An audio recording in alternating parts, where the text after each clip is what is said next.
Et donc je vais passer la parole à Jean-Paul Matteau.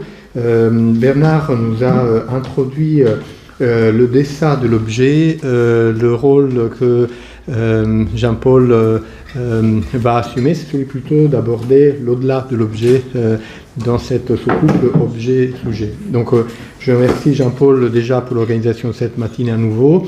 Comme vous savez, Jean-Paul est pédopsychiatre, psychanalyste, donc c'est avec grand plaisir que je lui passe la parole. Merci beaucoup Mario, merci aux collègues qui sont présents, merci à toutes celles et ceux qui sont en visioconférence avec nous. Je pense que c'est un modèle intéressant effectivement pour des réunions qui ne sont pas trop grandes et qui ne demandent pas un investissement démesuré, mais qui néanmoins permettent, je pense, de se rassembler, de se réunir et de penser ensemble. Je crois que c'est un modèle, comme l'a dit Bernard, fort intéressant. Alors merci beaucoup aussi évidemment à Bernard d'avoir pu être là malgré les difficultés qu'il connaît pour le moment, et donc et de nous amener cette réflexion passionnante que Christine a repris de manière très détaillée, enfin plus détaillée. Alors, dans mon intervention, que je vais essayer de ne pas être trop longue, je vais vous proposer trois questions. La première question, c'est pourquoi faudrait-il remettre au travail en profondeur la métapsychologie psychanalytique? La seconde question, c'est quelles alors en seraient les conséquences en termes de chantiers principaux sur lesquels nous devrions concentrer prioritairement nos efforts? Et troisième question, quelles sont les pistes, les propositions qu'au fil des dernières années, j'ai pu essayer de formuler et de synthétiser dans les deux livres donc de 2020 et de 2021, de 2019 et 2020, que j'ai donc publié. Alors, pourquoi faudrait-il remettre au travail en profondeur la métapsychologie psychanalytique? Je voudrais d'abord reprendre ce qu'a dit Bernard, parce que ça me paraît vraiment très très important. C'est pas remplacer, c'est rajouter une couche. C'est-à-dire que ça n'enlève rien à la validité, comme il l'a dit, des théories psychanalytiques qui sont fondées sur le sujet et sur le sujet pulsionnel en particulier. Ça n'enlève rien à la question de la relation d'objet, mais revisité par Bion, et qui déjà là ouvre tout un champ très très important, et auquel Winnicott évidemment avait déjà placé cette question du transitionnel comme déjà une ouverture incroyable et exceptionnellement fructueuse sur le plan des concepts. Et troisième couche, c'est en deçà de l'objet dont parle avec, très clairement, je trouve, Bernard dans son exposé de ce matin, et que Sylvain et lui ont vraiment travaillé en profondeur, et je pense que c'est un grand mérite que d'avoir publié ce livre qui vient à point, je trouve, pour nous aider à penser. Mais donc, ce que je vais proposer, alors vous verrez que c'est pas un au-delà de l'objet, c'est tout autant plutôt un en deçà de l'objet qu'un au-delà de l'objet. C'est-à-dire que l'en deçà de l'objet, c'est la même chose que l'au-delà de l'objet. L'au-delà de l'objet, il retrouve l'en deçà. C'est-à-dire que l'au-delà de l'objet, c'est ce réel inconnaissable, et donc forcément qui ne peut pas être représenté, qui est irreprésentable. Donc on est pris entre ce début et cette fin qui sont en fait la même chose. Voilà. Donc ça c'est juste pour situer là où je me trouve. Alors, pourquoi remettre donc en question, enfin au travail plutôt la métapsychologie?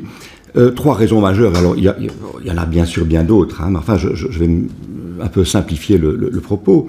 La première, c'est la catastrophe écosystémique qui remet en question profondément la manière dont l'homme occupe la Terre. Je crois que habite la Terre. Alors, beaucoup de raisons à ça, le développement économique des sociétés industrielles, les développements technologiques, enfin tout cela crée un ensemble qui, clairement maintenant, on ne peut plus l'ignorer, crée une menace, constitue une menace pour le maintien des conditions de vie sur Terre, de vie humaine sur Terre. On ne parle même pas des espèces en disparition, des autres espèces en voie de disparition. Alors, cette manière déraisonnable d'occuper et d'appauvrir les ressources limitées, est sous-tendue notamment par quelque chose sur quoi m'a semblé important d'insister, qui est la réduction de l'environnement au statut d'une chose. Ce qui, évidemment, interroge l'hégémonie d'une séparation ontologique sujet-objet, comme Bernard l'a souligné. Alors, séparation ontologique qui est au fondement des sciences occidentales, et donc qui a permis cet exceptionnel développement scientifique que nous connaissons depuis les Lumières, mais qui, par sa globalisation, devient quelque chose qui nous menace en réalité. Donc c'est pas pour dire là non plus qu'il faut remplacer une chose par une autre, mais c'est juste pour dire qu'il faut replacer différentes ontologies, comme l'a fait Philippe Descola, dans une vision l'anthropologue, beaucoup plus large et beaucoup plus complexe des rapports de l'humain à ce que Searle, en son temps, avait appelé de manière impropre le non-humain, parce que un des éléments sur lesquels je voudrais insister, c'est qu'il n'y a pas humain et non-humain. Pour l'humain, il n'y a que de l'humain. Et ce que nous appelons environnement, c'est encore de l'humain. Alors, deuxième raison, l'évolution de nos sociétés, en particulier occidentales, qui est marquée, je pense, par une remise en question profonde du statut et des positionnements des différences. Alors, c'est tout à fait évident avec la question maintenant des sexes et des genres, mais c'est la pointe d'un iceberg qui, je pense, est beaucoup plus profond que celui-là, qui est beaucoup plus vaste que celui-là. Alors, il ne faut pas rappeler, bien sûr, que la psychanalyse a commencé par situer l'homosexualité dans le cadre des perversions. Les choses ont évidemment été bouleversées par l'évolution simplement des conceptions qu'on peut avoir de la société, encore que c'est relativement différemment apprécié dans différentes régions du monde et dans différents registres, espaces de nos sociétés. Mais ce XXIe siècle voit la remise en question profonde d'une conception binaire du genre, qui déstabilise en même temps certains dogmes psychanalytiques et certains psychanalystes. Troisième raison majeure, le développement exponentiel des technologies numériques qui nous confrontent, alors plusieurs l'ont dit ici, Alain notamment, à une virtualisation des rapports de l'homme à lui-même et au monde, à ces mondes. Ce qui entraîne inévitablement également, contribue à une interrogation sur le statut de la réalité, sur les différences dedans-dehors, etc. Deuxième question, quelles sont les conséquences de cette manière de voir les choses en termes de chantiers sur lesquels nous devrions, en tant que psychanalystes et en tant que psychopathologues, concentrer prioritairement nos efforts? J'en dis à nouveau trois points pour essayer de limiter, de cadrer les choses. Un premier chantier concernerait donc les limites de l'humain. Alors, on a cité André Leroi-Gourhan, qui le premier, déjà dans les années 1940, envisageait la technique comme une des enveloppes de l'humain. Et une enveloppe très importante, puisque toute l'évolution d'Homo sapiens est une évolution qui est fondée sur la technique, sur l'évolution des techniques, d'emblée, et depuis ça n'a pas cessé. Donc on est vraiment là dans quelque chose qui est une partie essentielle d'Homo sapiens, c'est sa partie technique. Et donc cette technologie spécifie au même titre que les traditions religieuses et culturelles les caractéristiques des groupes humains. C'était la thèse déjà d'André de Leroi-Gourhan. Et du coup, aujourd'hui se pose la question beaucoup plus largement du regard que nous posons sur notre environnement. Est-il un dehors de l'humanité, ou bien, comme je le défends, doit-il être considéré comme une part de l'humain et donc traité comme tel? Deuxième chantier, il concerne le fait que les théories psychanalytiques, me semble-t-il, se sont construites à partir des pathologies. C'est-à-dire que, alors, d'emblée, Freud a précisé que la limite entre le normal et le pathologique était indécidable. Néanmoins, nos théories se sont beaucoup construites sur l'expérience clinique, donc sur l'expérience des soins psychiques aux patients. Donc il y a là, c'est tout à fait logique, il n'y a rien, et aucune critique dans ce constat. Simplement, il entraîne, me semble-t-il, les théories du développement de la psychanalyse à se construire surtout à partir de modèles pathologiques et donc de positions extrêmes du psychisme, de positions assez figées du psychisme, et en minimisant peut-être l'importance des positions intermédiaires, plus fluides, qui pourtant ont leur stabilité, et qui même ont une stabilité beaucoup plus dynamique. Voilà. Donc je plaiderais pour un recentrage, là, et une prise de conscience de l'impact, comment dire, clivant, d'une certaine manière, de l'origine même de nos théorisations. Troisième chantier, alors, quels sont les... Troisième... attendez, parce que là, j'en manque un.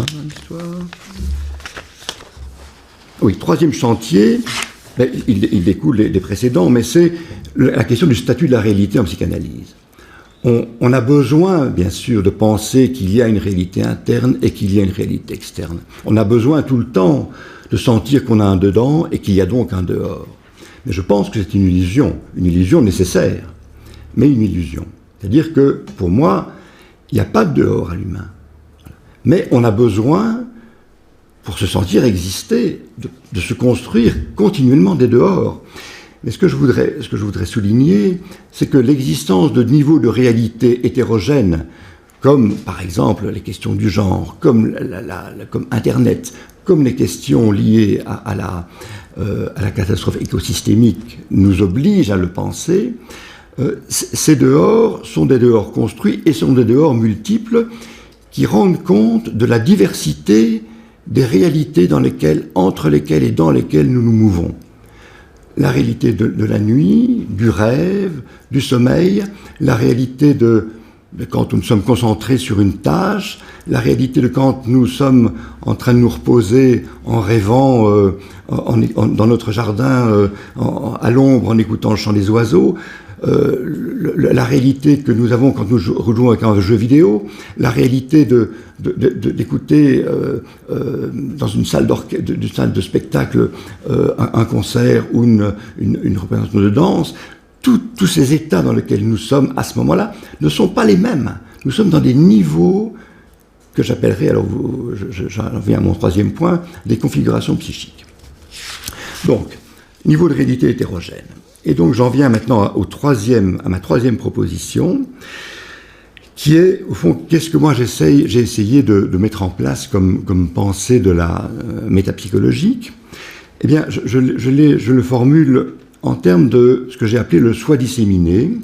Alors, qu'est-ce que c'est le soi disséminé ? Bernard l'a introduit pour commencer son exposé. C'est l'idée qu'au fond, on n'est pas... le clivage n'est pas un état normal.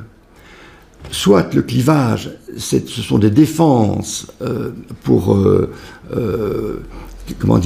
qui nous protègent contre la déstabilisation de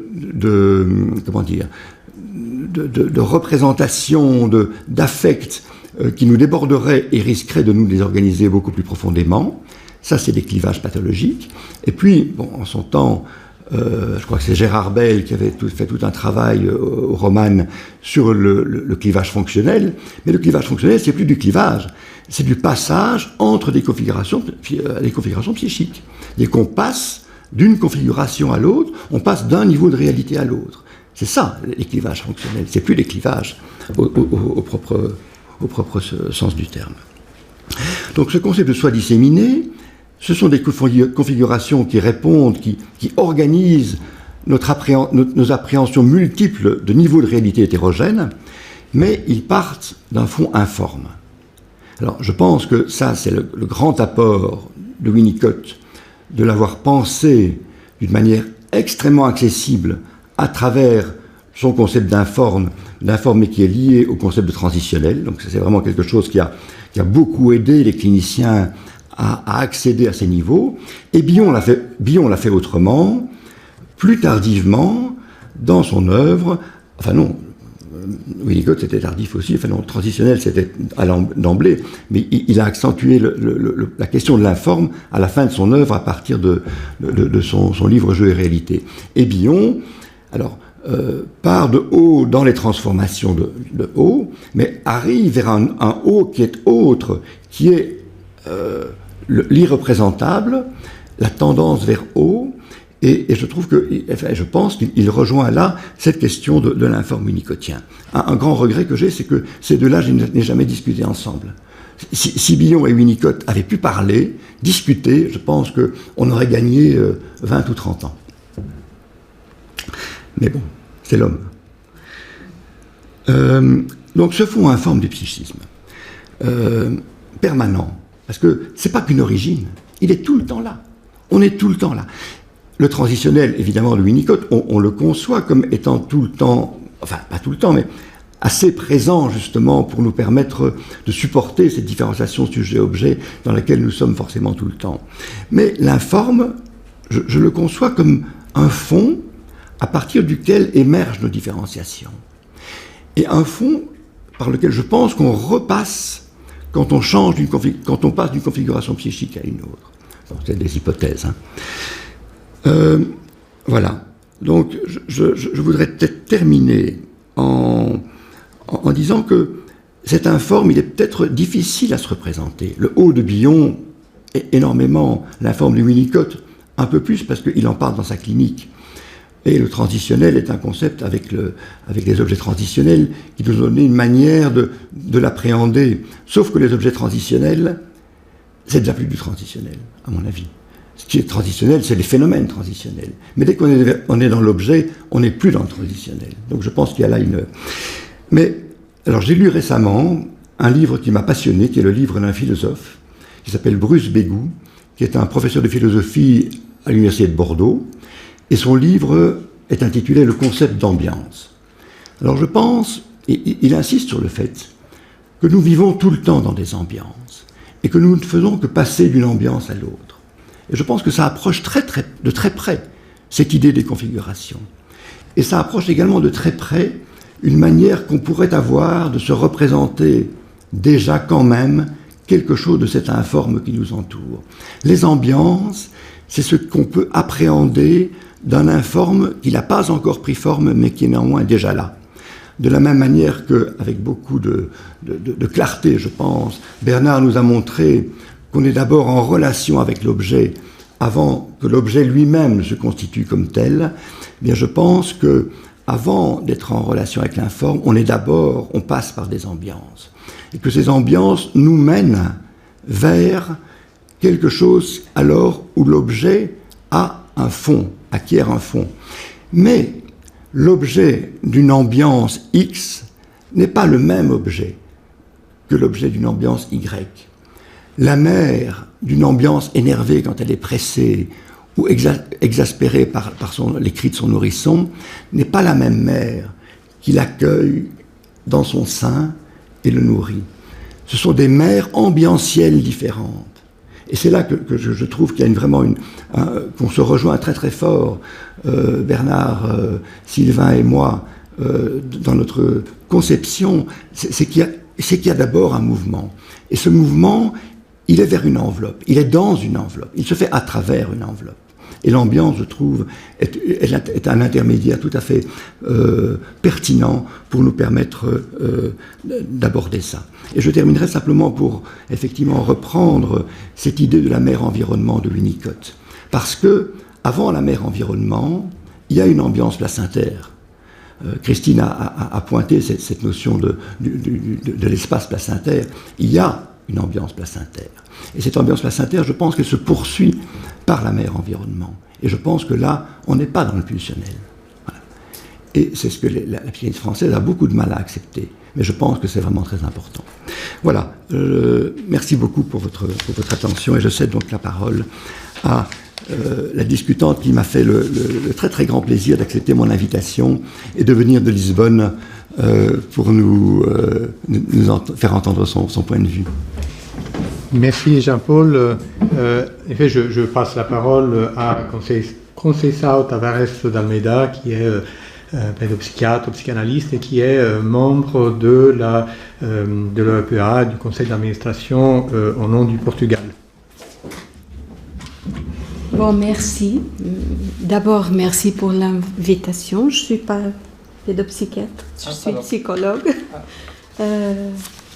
Bon, je commence pour citer un proverbe africain qui nous dit « Si la planète est un héritage de nos parents, elle est plutôt un emprunt de nos enfants. » Bon, j'ai passé ces derniers jours à lire ce formidable essai avec lequel Jean-Paul nous invite à plonger et à remonter à la surface.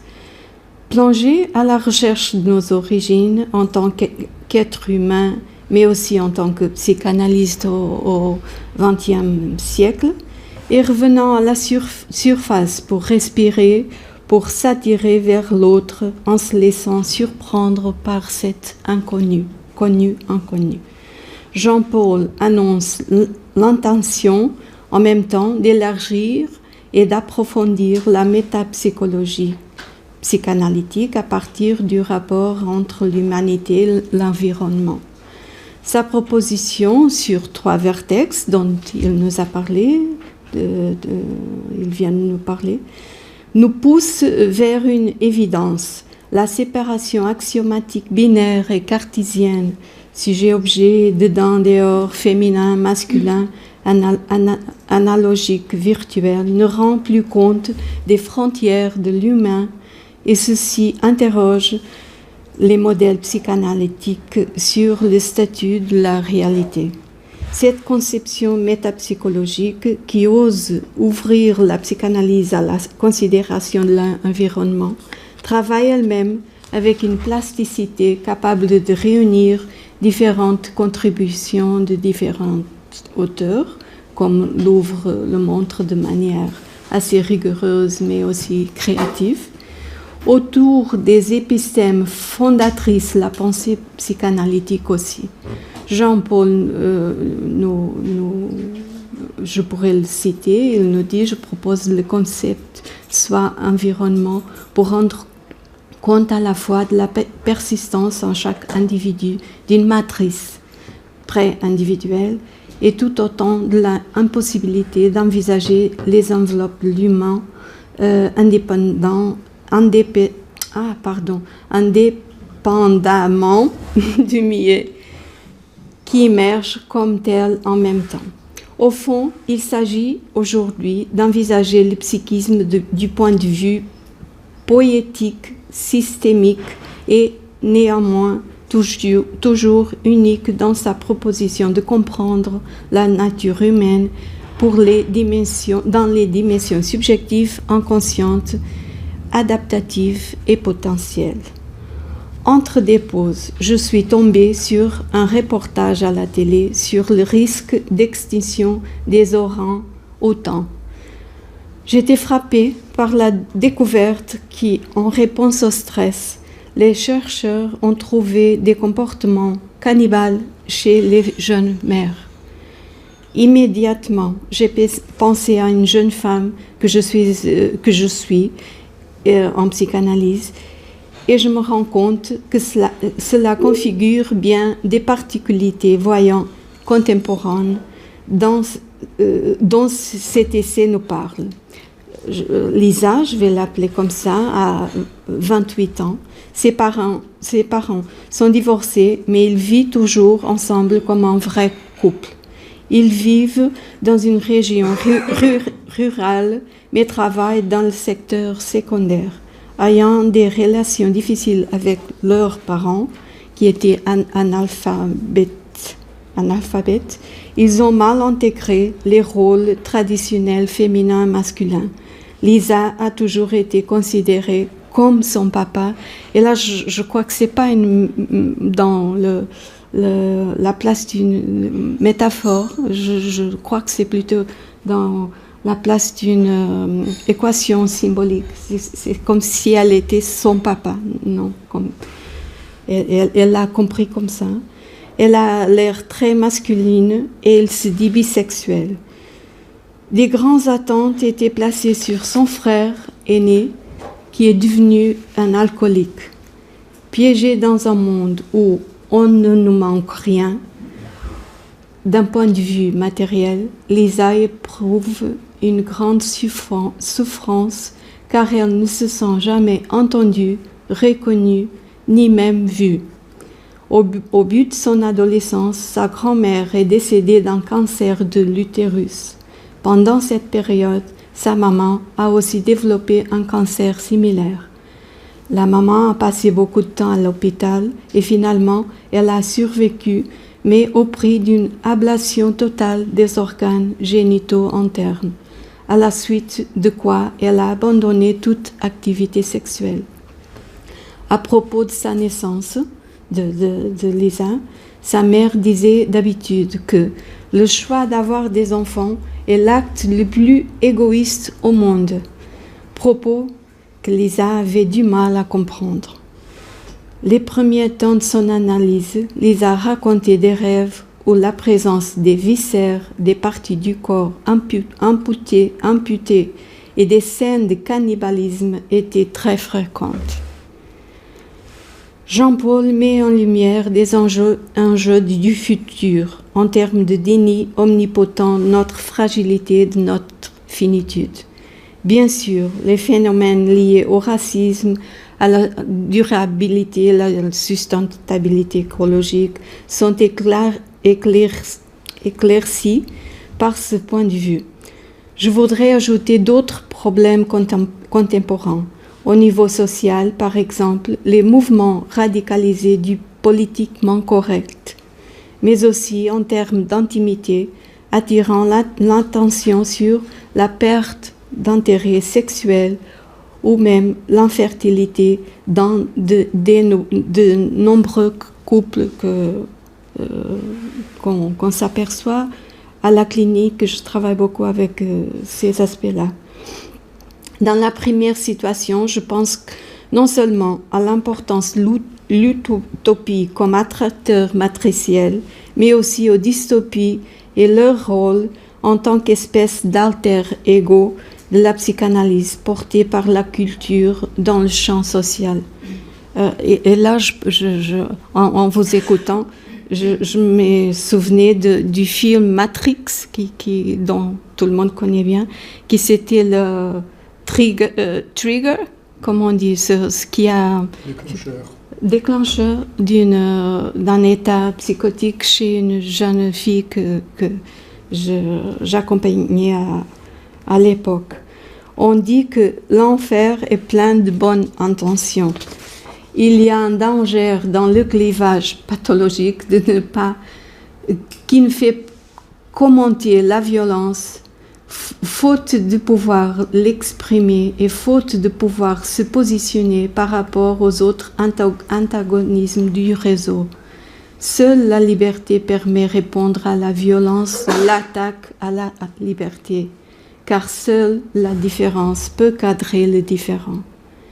La psychopathologie est l'expression elle-même du compromis entre le potentiel et l'effet que l'environnement lui apporte, sachant que cette solution est dynamique, adaptative et porte le signifiant dans ses symptômes.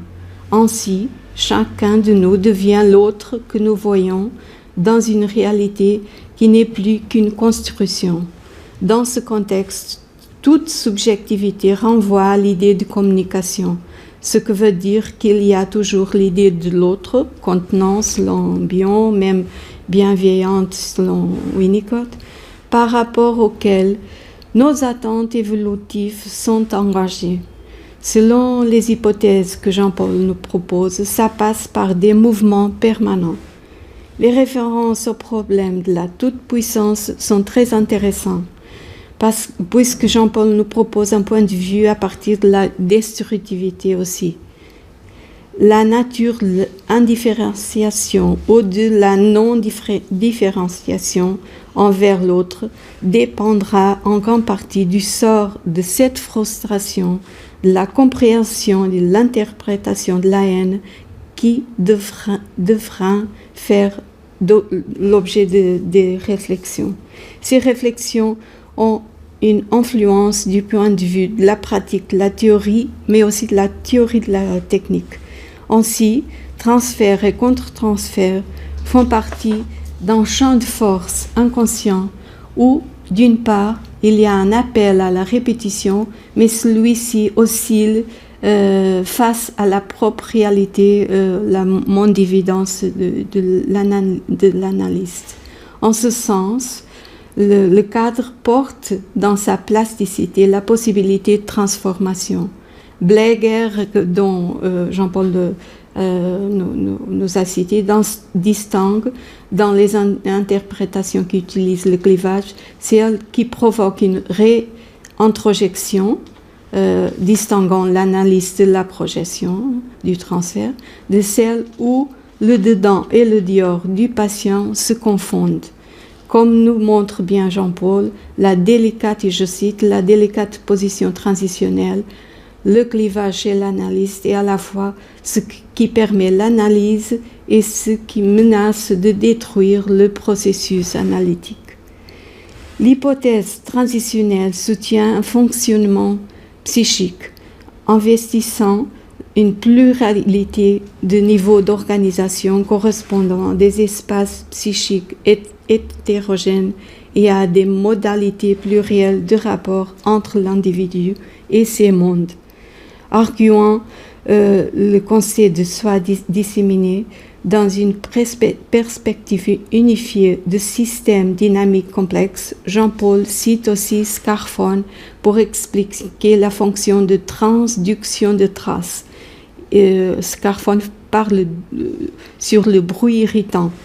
Il est aussi qui est aussi vu comme une limite devant le représentable qui peut évoluer plus tard vers l'énigmatique. La même idée de traduction m'a fait penser à Ferenczi, et ça pour revenir à des auteurs classiques, dont je pense que Ferenczi a eu un contribut très important pour ce qu'on peut parler actuellement. Avec ses recherches visionnaires sur précisément l'impact de l'environnement sur le développement humain, en particulier l'importance d'accepter et d'interpréter la subjectivité. À partir de son travail sur la confusion des langues, toute la question de l'épigenèse de la psychopathologie doit être repensée. Son mouvement vers une métapsychologie quasiment fluide est perceptible dans l'article « Élasticité de la technique ». Dans Thalassa, ses réflexions sur la bioanalyse s'articulent autour d'une conception archaïque de la vie, où ses idées sur l'introjection comme qualité d'appréhension du réel à travers l'attention de l'auto-érotisme sont précurseurs du concept de narcissisme non pathologique, ainsi du rôle attribué au développement dans la construction du psychisme. Revenant sur la question du bruit et de la toute-puissance, j'ai aussi pensé à une jeune fille qui vient en consultation parce qu'elle veut vraiment avoir un enfant, mais elle n'arrive pas à tomber enceinte. Il lui est très difficile de s'endormir et il ne lui est possible de dormir qu'avec un sèche-cheveux qui, par un bruit continu, apaise son anxiété. Enfin, la question du jeu, qui Jean-Paul, avec lequel il termine son livre, m'intéresse énormément. Ce non-lieu dont parle Roussillon me paraît la plus parfaite illustration du thème de ce travail. Contrairement au plaisir, la joie est causée par la surprise. Semblable à l'humeur, la psyché fonctionne avec la capacité d'utiliser le paradoxe de façon créative en tant qu'ouverture au non-savoir, à la perte, à l'incertitude, sous la forme de l'informe. Voilà le paradoxe qui nous pousse au défi d'être finalement comme tout le monde, unique, impuissante et pourtant libre. En conclusion, il me semble que le cadre psychanalytique est lui-même transitionnel, et c'est à travers des jeux de rôle, des jeux de projection, identification projective, introjection, que le soi peut se connaître et se reconnaître, où l'inconscient, les fantasmes et les projections identificatoires fonctionnent comme attracteurs en position schizoparanoïdique vers dépressive dont nous parle Bion. Et si j'ai encore 2 minutes, je voudrais terminer avec, je l'ai appelé épilogue, parce que quand j'ai lu le livre de Jean-Paul, ça m'a fait souvenir mon travail pour membre titulaire sur l'enactment, le contre-transfert et l'enactment. Et j'ai commencé comme prologue avec ces citations. J'avais pensé de citer Pessoa, je parle avec un connaisseur, mais j'ai choisi un autre écrivain portugais qui est pris... pris quoi? J'ai oublié le mot. Nobel, merci. Qui est Saramago, qui a un livre qui s'appelle Tous les noms. Et justement en pensant tous les noms, tous les lieux. Et je crois que ça rejoint l'hypothèse que Jean-Paul nous a amenée. Tous les noms de Saramago, c'est l'histoire d'un greffier de l'état civil général qui recueille des coupures de journaux sur des personnages célèbres jusqu'à ce que Lazare le place devant quelque chose qui finira pour changer sa vie. Il s'agit du cas d'une femme qui n'est pas célèbre, mais que l'employé voudra à tout prix connaître. Mettant en cause ses habitudes discrètes et honnêtes, il est confronté à l'impulsion de commettre des petits délits pour réaliser ce qu'il veut, conférant à sa vie une intensité jusqu'alors inconnue. Dans une sorte de complot kafkienne, le bureaucrate se retrouve emprunté dans l'imprécision des informations qu'il accumule dans son dossier, ainsi contraint de s'ouvrir sur le monde à la recherche d'une vérité qui enfin donne un sens à sa vie. Je cite Bolognini dans son article à chaque fois, dont il parle de la répétition entre le passé, le présent et le futur, redouter le futur potentiel dans l'expérience analytique. Ma compréhension de la rencontre analytique est qu'à travers des qualités inhérentes au fonctionnement de l'inconscient, il s'incarne dans le cadre transfert contre transfert vécu et partagé, une zone d'intemporalité et de créativité est créée à travers laquelle les changements à un niveau plus profond peuvent se produire. La plasticité de ce phénomène qui caractérise le travail analytique suggère en moi l'idée qu'à travers lui, on accède à tous les noms, à tous les lieux, la réalité interne de chacun. À son tour, l'exposition à ce domaine génère des forces avec un potentiel de mutation dans les domaines de notre propre manque et connaissance et manque entre guillemets de connaissance. Selon la pensée de Bion, le lien kappa guide les transformations en fonction alpha d'éléments bêta activés par le transfert dans une situation analytique. Je propose l'idée, et c'est ça la nature de mon travail, des éléments gamma comme le potentiel contenu dans le contre-transfert auquel peuvent accéder l'analyste et le patient et aux effets duquel ils sont soumis. Bon, voilà, merci beaucoup de m'avoir ici. Merci, Concessao, de de cette discussion et merci à tous pour cette première partie de la matinée. Merci Jean-Paul pour ce travail que tu nous as présenté. J'avais envie juste de faire un commentaire parce que tu évoques cette révision de la métapsychologie dans une première partie historique liée au sujet avec impulsionnalité, une deuxième partie historique liée à la relation d'objet, à l'attachement qui nous a ouvert à l'interpsychique, et cette troisième étape qui est l'étape qui est confrontée au monde, aux environnements. Et je me disais comment cette ouverture à ce troisième niveau qui rencontre un certain nombre d'autres auteurs qui évoquent cette importance de ce troisième rencontre entre le sujet et le monde, ne modifie pas de façon assez radicale notre manière de concevoir notre action thérapeutique. On passe d'un travail sur l'intrapsychique, par exemple le travail qu'on a l'habitude de faire d'aider les personnes à tolérer ces états informes, ces configurations psychiques. C'est le travail qu'on a l'habitude de faire pour permettre aux personnes de tolérer ces états en mouvement. Mais ce que tu ouvres comme perspective, c'est le fait de sortir quelque part du cabinet de travail d'analyse pour aller dans le social, pour aller dans les environnements qui vont avoir une action encore plus importante pour reconstituer une intégrité d'un soi disséminé qui est un soi positif, mais à condition que cet environnement puisse être aussi modifié dans la manière qu'il a d'agir sur le sujet.